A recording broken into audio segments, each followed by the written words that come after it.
Well, we're seeing this worldwide trend of farmers using more and more synthetic chemicals like heaps of nitrogen, heaps of phosphorus in their crops, and that sort of seems to be correlated with a decline in soil structure and decline in soil function, so that even though they're putting more fertiliser on, it's really difficult to maintain yield, and it's also becoming really expensive to grow crops because in addition to using extra fertiliser, they're also using more insecticides and fungicides, and we need to sort of look at the whole system and try and figure out, well, is there something, what's going on here? Why is it that these crops are now becoming more susceptible to disease? So if we look at what's happening in the soil, we see that under natural conditions, the plant will photosynthesize and fix carbon from the atmosphere and make sugars out of it, and that it uses those sugars, which are really just short chain carbon compounds, just short chain carbon molecules, and it joins all of those together to make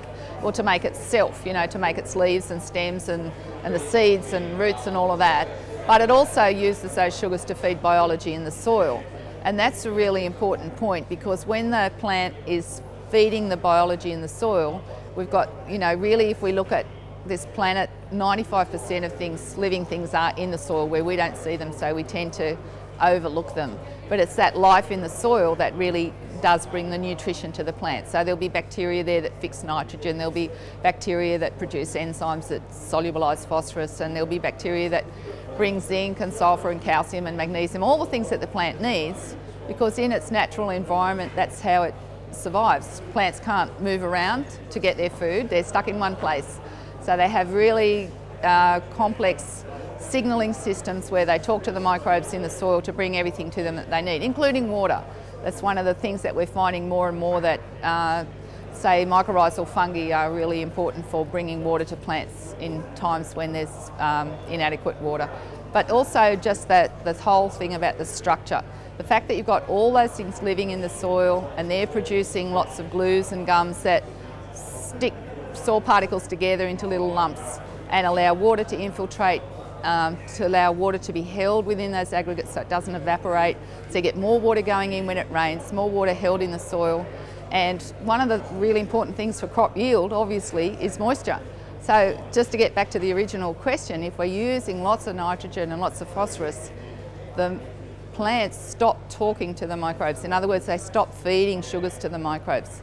That means that the soil doesn't aggregate as well. That means it can't hold water.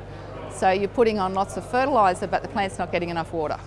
So then we run into issues like they're more susceptible to drought, to waterlogging, or to, because the soil's not got the structure anymore to hold that water properly, they're more susceptible to frost, and they're really susceptible to insects and pathogens because they don't have the trace elements in their leaves that they need to be able to fight off those things. So naturally a plant would have a good self-defence system, so when aphids come along or when rust comes along, a healthy plant can resist those things. It won't be susceptible.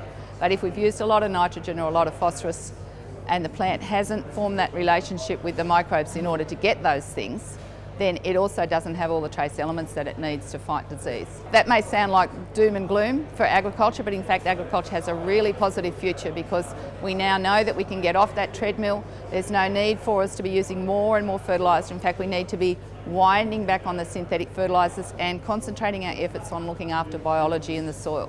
So we have to see, well, what is it that biology needs? How can we stimulate that biology? And we really need to look at, well, how does the plant do it?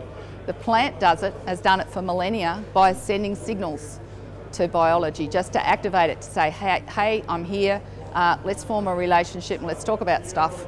And it's those signals that are really important for the microbes in the soil. So if we can mimic that natural process of plant signalling using plant extracts that mimic the natural function of the plant, so that the biology will do what it would do when there's a plant there signalling, and it will aggregate the soil, and the structure improves, all of the soil function improves, and we find that that's that function that is the limiting thing to yield. So if we start getting better function, we've got better water holding capacity, better nutrient cycling, higher nutrient content in our plants, and we've got plants that are more resilient in the face of excessive moisture or deficient water or insect attack or fungal attack, and then the farmer doesn't need to spend money on insecticides and fungicides, and they can cut right back on their fertilisers, but provided that they're supporting biology with something that mimics the natural system of the plant.